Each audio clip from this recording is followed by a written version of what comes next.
what's up, y'all? Classic Kev back with another episode. Y'all, we got a special episode today. I'm with Darren. He's one of the co-founders of the Chillin Chameleons NFT. And quick backstory, y'all. I was at the BitBoy crypto event in Vegas. I met this wild boy named Paul. I mean, this guy was wearing Gucci Crocs, I think. Yeah, I mean, this was a wild boy, y'all. So I meet Paul. He tells me all about the chameleons. I've been wanting to get involved in NFTs. I did a little intel, did a little background check on, man, it looked like a project I wanted to be a part of. But Darren, can you kind of tell my audience? First, I want you to tell my audience in your, 1 minute or less, explain what an NFT is for anybody new listening that, is scared of NFTs. Can you just kind of explain it? Yeah, I mean, it's definitely something people are becoming more aware of, with Mark Zuckerberg changing Facebook to Meta and involving the metaverse. NFTs are basically the foundation of that whole change. So NFT stands for non-fungible token. A fungible token is something like Bitcoin, Ethereum, a physical fungible tokens like a US dollar and a quarter, you could exchange it. What makes a non-fungible token unique, like NFTs, is it could be applied to art, to the metaverse, to virtual real estate, to all these different types of collectibles on the blockchain, which is literally evolving the way, and I feel like bringing art back to life in an amazing way and connecting us in a decentralized manner. So NFTs are digital collectibles on the blockchain, non-fungible tokens. Great explanation. And I think what I'm having to wrap my head around in this is, the average person sees an NFT and they say, you paid how much for a JPEG image? And they're not seeing the utility behind it. So when I invest in an NFT, I usually want to invest in ones that have really good utility behind it, almost like I'm investing in a startup company. So can you kind of tell me the Chillin Chameleons has a very unique utility behind it? Could you kind of tell us about that? Yeah, for sure. That was part of the reason why we wanted to dive into the space. I've been a founder of my nonprofit called Protect for the last few years. I'm from Maui, Hawaii. I'm currently living here. And a few years ago, I started doing beach and reef cleanups. I've actually been just getting direct crypto donations and have been putting my own crypto bag into my conservation. And, it's been amazing. And with the expansion and the growth of NFTs the last year, I've been watching the market, watching brands like Bored Ape Club go to $3 billion evaluations in like less than 6 months. And, I'm over here cleaning the ocean, thinking of all the potential things that I could be doing if I had that type of community and that type of funding, and what type of utility that could then give back to all the people who are basically helping crowdfund, this disruptive technology that we're trying to bring to Hawaii to convert plastic waste into biofuel. Because a lot of people don't realize that paradise is beautiful, but we're behind in the time. So we're still burying plastic waste in our landfill, which we're on a limited space island with 90% imports, it's been very unsustainable for a long time. So, NFTs, I saw that potential to bridge the gap, and the utility we can give in return is some amazing events. We actually had some of our biggest holders who had 10 or more of our chameleons jump on a live call with Michael Saylor, who is the CEO of MicroStrategy, just last week. Wow. I actually got to ask him a question on the panel and I had him give me like a 20-minute response to my question. So it was amazing. And we have a lot of other things. We're doing a Hawaii giveaway, picking chameleons at random. We gave away a Tesla, and it actually went to a 20-year-old kid out in Louisiana. He ended up taking the Ethereum as a smarter alternative option to the prize because he's going to hold on and diversify.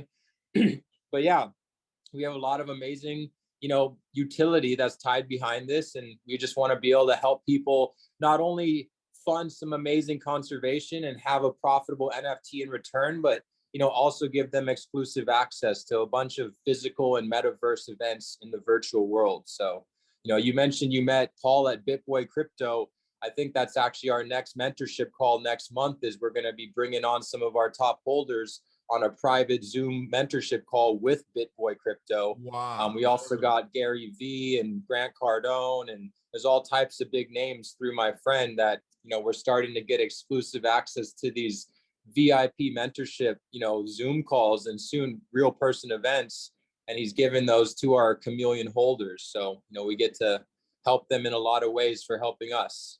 Man, everything you said, it's like reassuring me of why I bought 3 Chillin Chameleons. And, I look at, like you said, the Bored Ape Yacht Club or the Cyber Kongs, and I'm like, guys, here's an NFT project that is affordable to the average guy. And a portion of it's going to, everybody loves the ocean. Everybody loves the beach, like a cause that there's nobody anti your cause, like it's literally a cause. And I think this is really going to catch on. This is like the new GoFundMe.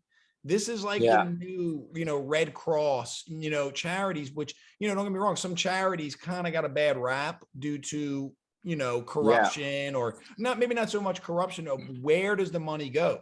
With programs like this, the average guy can see where it goes to.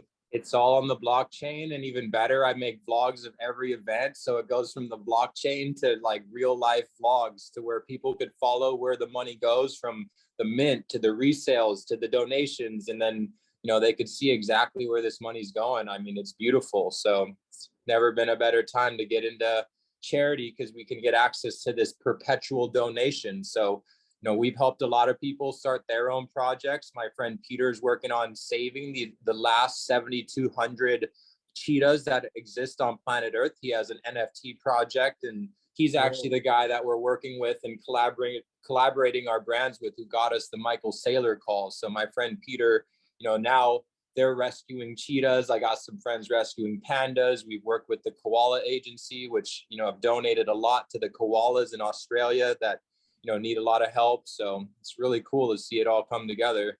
So I'm sure, there's people watching this that understand everything you just said, and there's people that's new to NFTs. So I'd rather oversimplify this than overcomplicate it, guys.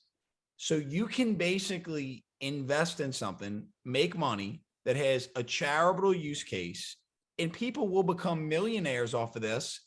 And a portion of that is directly going to saving the planet. So it's, I can't even believe that I'm having this call with you right now, because I see it before, the big people.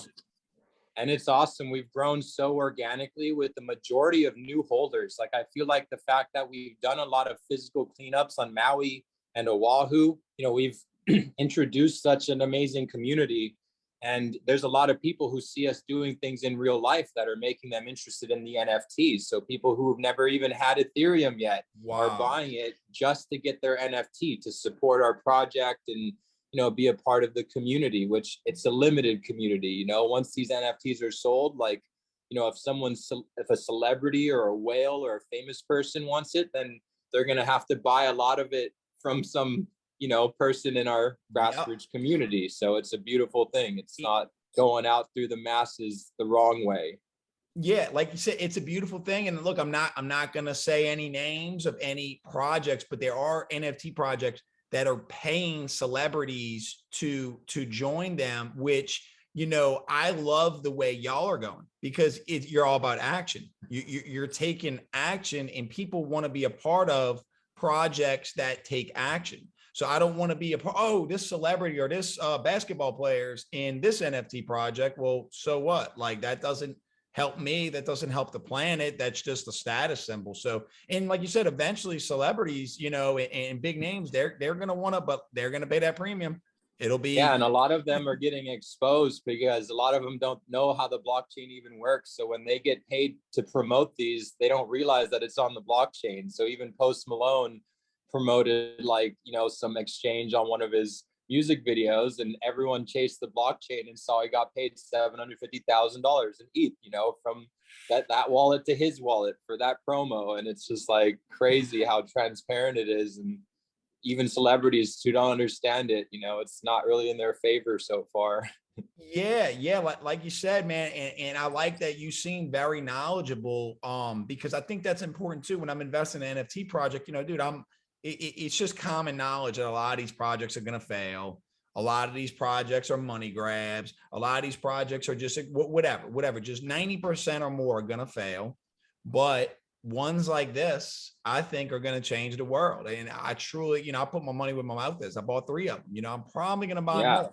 So Appreciate it, bro. Yeah, I mean, yeah, we have a long-term game plan, and that's why out the start we really wanted to show people that, not just promise it and tell people, instead of paying Jake Paul 250 grand to tweet it and maybe get a bunch of pump and dump NFT whales to come in and buy our project, we've done giveaways and we've given away a lot of ETH. I can't think of how many, but maybe 3 to 5 plus ETH back to our community. We've paid people in our community to just do invite competitions to bring their warm network in, and even giving away the Tesla. It's all money that we'd rather give to our community directly so we can grow organically versus just making these rich influencers even richer. Even though we tell them our cause and we tell them what we're doing, a lot of these guys are just like, I'm only interested in money, I'm only interested in selling spots on my story, and we're just like, we're gonna expose you one day, bro. Like, we got all the screenshots, and you're losing people money at this point just promoting anything to anyone. So we're trying to definitely show people the other side of that you don't need influencers. We're basically growing organically, and we got the influencers ready to come in, and they're going to have to buy it off the floor once we're sold out. And they're coming to you. Like I said, I came to you, you know what I'm saying? Like, I came to you, I seen what y'all were doing, and I loved it so much. I was like, I got to get in touch with these guys. I got to bring these guys on the channel. Hey, this is actually a sneak peek. You guys on the vlog, or you guys on the interview, get the first sneak peek of these keychains that actually just came in the mail. I haven't even been able to let anyone in our Discord know, but these things are a dope little vibe. We've been sending out all types of stickers and real art. One other thing that I think is a cool utility that we have that's really unique is I take a lot of the trash we clean up, a lot of the fishing nets that are really colorful sometimes, and we put it into this resin art, and I'll show you guys a little piece, and we make all types of art pieces out of the trash. And I've actually shipped them to New Zealand and all over the world to our NFT holders.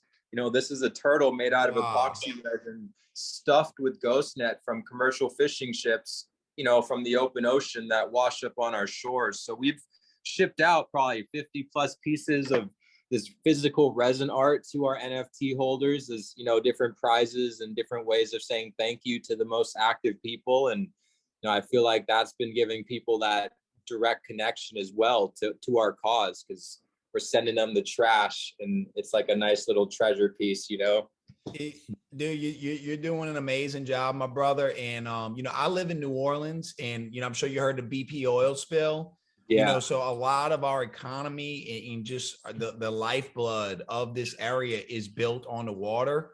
And just seeing stuff like the BP oil spill, so seeing y'all, take part in something like this, man, this can only grow. And as you grow and get more money, you'll have more resources to deploy. And what's cool about it, like you said, we can see on a blockchain. So you take the human element of corruption and nefariousness really out of it, so it's beautiful to see. And then it's not like y'all have Snoop Dogg or NFL, NBA players involved. And I like the keychain though, because that's the what's got the hamster wheel on my brain going is, you see these, it was an NBA player the other night had the Bored Ape on his phone case or something. Oh, on his shoe. Yeah. So that, the whole, I'm sure you'll have t-shirts, and this is going to be like, you remember Supreme, the brand Supreme, this is going to be, because this is going to be ours. It's not going to be a corporation telling us to wear it. We're going to be wearing it because we know what it's about. Yeah, we've been making Nike so rich and all these other companies so rich promoting their brand and never getting any ownership in it. And now it's like people can, rep a brand that if they have the NFTs, it's almost like they do have ownership in the project. Like, that's what makes it so incredible. I even supported one of my friends who came out to Maui. He's a pretty big rapper named Money Man. And he filmed one of his music videos out here named Exotic on my friend's yacht. And, he just dropped his Blockchain album. It's actually a rap album called Blockchain. You'll love it if you check it out on Apple Music. But he made some NFTs of those songs. So it's like, it's like you're investing into people and into artists. And if you do it right, you not only get to make a lot of Ethereum as profits, but you get to make a direct connection with some of your biggest, artists and heroes and fans and stuff that you get to look up to, that, you know, we get to own a piece of their virtual real estate on the blockchain. You know, one quick phrase I'll drop for you guys that Michael Saylor said to us on the call is, crypto and metaverse is essentially polymorphic real estate in cyberspace. That's how he views Bitcoin specifically. It's polymorphic real estate in cyberspace. It's like having a high rise in New York, but you can take it to other countries and transport it and keep it secure. You know, I mean, he broke it down in an amazing way. I mean, he's got 100,000 plus Bitcoin with MicroStrategy. So, you know, we got a lot of awesome other calls. I think even in a few months, we have another call with Michael Saylor, and it'll be our chameleon community with Peter Voog's cheetah community. So the cheetahs and the chameleons, you know, we're going to be collabing a lot in the metaverse. So, man, look, Saylor is somebody I really look up to. I think he's one of the guys to really make this blockchain and crypto click. And, you know, when you look at him, dude, honestly, I couldn't even tell you what MicroStrategy does, but I know that he's the CEO, the first to add Bitcoin on the balance sheet. So I'm like, yeah, you, whatever y'all do, you're doing something right. But I'm not even too sure. I believe it's some type of big investment firm or hedge fund type of deal where he's really crypto bullish. No, I love Saylor. I love watching his interviews. Now, what I want to ask you, you know, because there does seem to be a disconnect between some of these NFT communities and maybe the cycles and the use cases behind crypto. So where do you kind of see this cycle going? You know, are you thinking we could get to $100,000 Bitcoin? Are you kind of not worried about that? Or because I'm just thinking that these crypto prices could affect the NFT markets.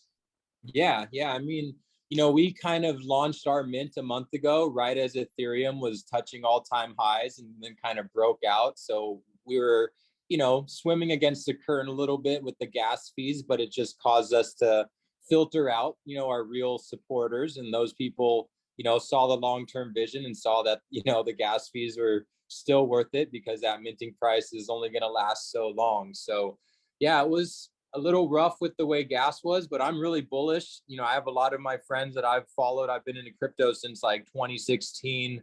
I got into it when I lived in Australia in 2017. So I witnessed the bull run in person. I saw Bitcoin ATMs and Bitcoin debit cards and all that stuff like 3-4 years ago in Australia when that first bull run happened. And I don't think it quite adopted as quick in America during that bull run. So when I came back, you know, I've been very bullish. I have a lot of my top friends who are basically saying they're deleting their Facebook if Bitcoin's not at 100 grand by the end of this year. So, you know, wow. Even Michael Saylor looking at a 7-figure, maybe even 8-figure Bitcoin once the generational money and inheritance comes by every 30-40 years. There's old generations dying off and new generations getting inherited money from, you know, people who've had it locked up in gold and silver and real estate who are going to liquidate for Bitcoin, for polymorphic real estate in cyberspace, which is going to be the most valuable commodity. So, you know, yeah, it's very bullish, looking very bullish. I don't think it'll affect us, but there are bear markets. There could be a little dump next year. And what's cool about our game plan is we get to clean the ocean constantly throughout all the ups and the downs. So, you know, we're always going to be bullish on cleaning the ocean until it's gone. So there's no bear markets in ocean conservation until we've cleaned out all the plastics. So we'll continue to stay active throughout all the waves of the market. Yeah, no, man, I love it. And I don't see any way that this doesn't catch on. I'm so glad I got in when I did. And I truly look at this as transforming society. Like this is something that, you know, crypto, it's got a million use cases. So yeah. I'm glad to see, I mean, you're kind of like the CEO, you know, so it's kind of like you understanding these markets is really going to be big in building, you know, this community bigger because you're going to have to market. You're going to have to, you know, and I've seen your videos. They look amazing, man. They really do. They really do. Eye catching, man. And that's what you need. And, you know, and look, I did an interview with Max Kaiser in Miami. Dude, he said over $200,000 Bitcoin this year. Crazy. Yeah. Man. Crazy. I think, I think this little dip we've had, it might not last much longer. It should have some crazy breakouts, maybe a little Black Friday sale real quick and Cyber Monday sale, but feel like we're going to see it start to come to life. Well, Darren, look, man, I really appreciate the time. Can you tell my audience where they can get the NFT? I know so we can buy it on OpenSea, but we can still mint. There's still a few left for mint. Yeah, so our website, www.chillinchameleons.com. If you log in through your MetaMask browser or any Web3 browser where your wallet is connected with Ethereum, you could mint it for 0.08 Ethereum per chameleon plus the gas fees, which around $100 or so based on the time of day. And from there, those chameleons will go straight into your wallet. And if you want to also go on OpenSea, you could look up Chillin Chameleons. And we have about 350 left for mint, and then everything else is going to be on OpenSea. Once our minting is sold out, it'll be strictly through OpenSea. So if you guys want to pick one out, you can pick it out on OpenSea and purchase it off the market. Or if you want to mint one, which is like buying a deck of Pokemon cards and unraveling it, you're going to get a newly generated chameleon. And you have the potential of getting an ultra rare. One of my friends, he minted one for 0.08. He just sold it for 0.5 ETH yesterday, and he's super happy. He's got a bunch of other rares, but he got really lucky with the minting process. So I highly recommend taking advantage of minting, while it's still live.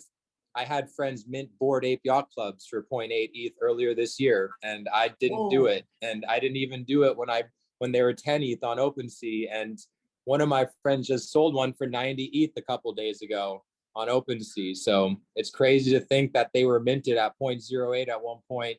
He got lucky, got like a rare ape. He even got a rare dog when he got airdropped. So it's amazing how the NFT space works. Make money, save the ocean, a great community, a great cause. Like, think about it, man. It brought us together, it brought y'all to Michael Saylor, so it's this is something, man. We really are at the beginning of something really big, man. But look, Darren, thank you again for the time, man. I really appreciate the insight, and I'll have everything posted in this video. But anything else you want to leave us with? Last thing is a little update. We do got a Christmas gift for all chameleon holders on December 25th. We got beautiful sea turtle NFTs. We're going to be airdropping 1 turtle per holder. So we got about 2,000 plus holders, and all of you, as long as you got those chameleons in your wallet still, unless you list it at a high floor price and someone buys it, we'll be sending you a free sea turtle on Christmas. So, looking forward to sharing some Christmas love in the metaverse with you guys all. Well, Darren, man, I love it, bro. I love the marketing. I love what y'all doing. I will definitely be in touch, and we'll maybe do a follow-up with you in a couple months. Anyway, y'all, I'm Classic Kev. This is Darren with Chillin Chameleons. Y'all have a great night. Thank you, guys.